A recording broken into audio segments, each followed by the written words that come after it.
अस्सलामुअलैकुम नाजरीन। औरंगज़ेब ख़ान एक दफ़ा फिर आपकी खिदमत में अपनी नई वीडियो के साथ हाजिर है।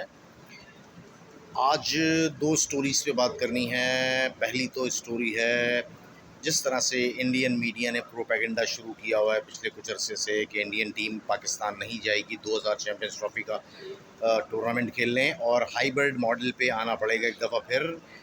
इसीलिए इंटरनेशनल क्रिकेट काउंसिल ने भी प्लान बी अपना शो कर दिया है कि उन्होंने ये बात नज़र आ रही है कि इंडिया अगर नहीं आई पाकिस्तान तो ये टूर्नामेंट बहरहाल इंडिया के बगैर नहीं हो सकता, क्योंकि स्पॉन्सर्स वगैरह जो टोटली जो है वो इंडिया को जो है वो सपोर्ट करते हैं। इसलिए प्लान बी पे एक दफ़ा फिर अमल शुरू हो चुका है। लेकिन उसके साथ साथ अभी तक ऑफिशियली जो है वो बीसीसीआई ने अभी तक कोई अनाउंसमेंट नहीं की है।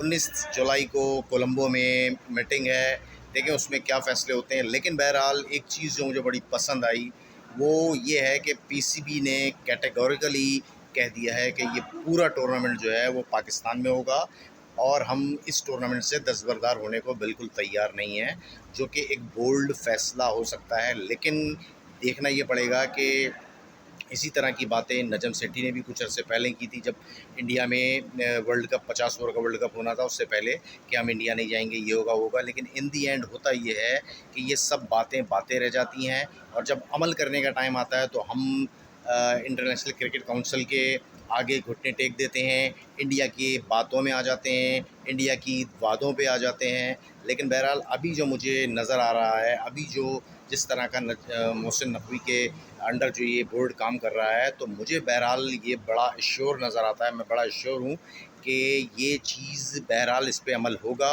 हो सकता है अभी देखें ऑफ़िशियली जो है वो बीसीसीआई ने ऐलान नहीं किया है, लेकिन बहरहाल मुझे यही नज़र आता है जिस तरह से वो हथकंडे यूज़ करते रहे हैं कि वो एक दफ़ा फिर अपनी हुकूमत का बहाना बनाकर बहरहाल इस टूर्नामेंट से दस्तबरदार हो जाएंगे।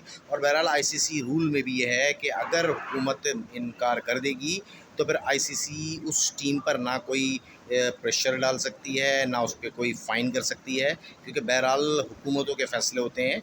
तो एक दफ़ा फिर मुझे यही नज़र आ रहा है कि इंडिया जो है वो तो ये हाइब्रिड मॉडल की तरफ जाएगी और यकीनन पाकिस्तान भी जो है इस पे तैयार होता हुआ नज़र आ रहा है। अगर ये हुआ तो फिर पाकिस्तान को एक सेमीफाइनल और एक फ़ाइनल इनकी कुर्बानी देनी पड़ेगी, और जो 12-15 अरब रुपए जो है अपग्रेडेशन के जो है वो मुख्तलिफ ग्राउंड्स की हो रहे हैं, वो भी मैं समझता हूँ ज़ाया ही जाएंगे। क्योंकि बहरहाल पाकिस्तान में जो वर्ल्ड कप होगा, चैम्पियंस ट्रॉफ़ी होगी, उससे पाकिस्तान की क्रिकेट को कितना बूस्ट मिल सकता है। सबसे बढ़ के ये देखें कि 96 के बाद आईसीसी का कोई टूर्नामेंट आज तक जो है वो पाकिस्तान में नहीं हुआ है, जो कि ऑलमोस्ट 28 साल हो रहे हैं। तो ये हमेशा से जो है ना वो इंडियन्स का ये वतीरा रहा है कि वो पाकिस्तान में क्रिकेट को बिल्कुल भी जो है ना वो नहीं चाहते फलते फूलते हुए। वो तो बहुत खुश थे कि पिछले 25-30 साल पाकिस्तान में क्रिकेट नहीं हुई है। लेकिन बहरहाल ग्रेजुअली पाकिस्तान ने अपनी जो भी ये लॉ एंड ऑर्डर की सिचुएशन थी वो इम्प्रूव करके बहरहाल दुनिया की तमाम टीमें, बड़ी बड़ी टीमें, चाहे वो ऑस्ट्रेलिया हो, साउथ अफ्रीका हो, इंग्लैंड हो, न्यूजीलैंड हो, सब आए हैं और बहुत आ रहे हैं और इंशाल्लाह आते रहेंगे। लेकिन फिर वही बात कि हमें बहरहाल बोल्ड डिसीजन लेना पड़ेगा, बोल्ड स्टेप लेना पड़ेगा और मोहसिन नकवी को बहरहाल इस पर कायम रहना पड़ेगा कि अगर इंडिया की टीम नहीं आती और ये हाइब्रिड मॉडल पे जाते हैं तो फिर पाकिस्तान भी हाइब्रिड मॉडल पे जाए, या फिर 2026 के T20 वर्ल्ड कप का बाइकाट करे, जो कि बहरहाल होना चाहिए। दूसरी स्टोरी पे बात करेंगे राशिद लतीफ़ साहब की बात। जो राशिद लतीफ़ साहब ने अपना बयान दिया है कि प्लेयर्स का मुआवज़ा कम किया जाएगा, तो ये आने वाले टाइम में बहुत ज़्यादा बगावत को जन्म देगा। प्लेयर्स इसको नहीं मानेंगे। और दूसरी बात उन्होंने ये कही कि बाबर आज़म को अच्छा खासा, जब बाबर आज़म उनका फर्स्ट फेज़ में बाबर आज़म की टीम पे बहुत ग्रिप थी, बाबर आज़म बहुत बेहतरीन तरीके से लेके चल रहे थे, 35 मैचेस बाबर आज़म ने जीते थे। और उसके बाद शादाब को कप्तान बनाया गया, फिर शादाब के बाद बाबर आज़म को कप्तान बनाया, फिर हटाया, फिर जो है वो शाहीन शाफरीदी को लाया, तो उसके बाद दोबारा बाबर आया, तो फिर वो बाबर की जो वो परफॉर्मेंस थी और वो जो टीम पे ग्रिप थी वो ख़त्म हो गई। राशिद लतीफ़ साहब से मैं ये पूछना चाह रहा हूँ, राशिद लतीफ़ साहब की मैं बहुत इज़्ज़त करता हूँ, बहुत बड़े प्लेयर, बहुत ज़बरदस्त तज्ज़िया निगार हैं, एक एक बारीकी लेकर आते हैं। मैं बहुत फॉलो करता हूँ इनके प्रोग्राम्स को, कट बिहाइंड वगैरह को, और टेलीविज़न पे भी। लेकिन मैं सिर्फ राशिद लतीफ़ साहब से ये बात पूछना चाहता हूँ कि राशिद लतीफ़ साहब, आप क्या नहीं समझते कि बाबर आज़म को वो कैप्टनसी मटेरियल है ही नहीं?